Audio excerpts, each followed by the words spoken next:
انا لله و انا الیه راجعون په باجوړ کې یو ځل بیا جمعات شهید شو.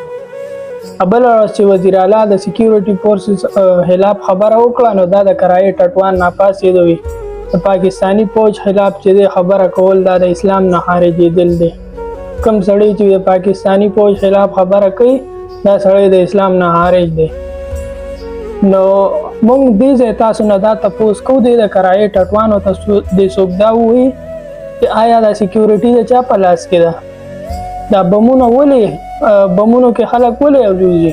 بمونو کې جماعتونه ولې الوزي؟ دا ټټوله ګوره بیا ورپسې هم خبرې.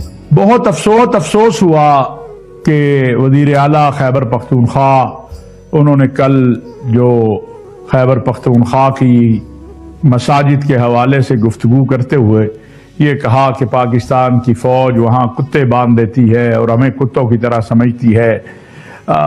मैं समझता हूँ वो अब एक जिम्मेदार कराए टटू तاسو ورېدو دا خبره کوي چې تاسو ولې په فوج پسې خبرې کوئ او دا خبره نه کوي چې دا امن ولې نشته. پنجاب کې هم دا فوج دی او پښتونخوا کې هم دا فوج دی.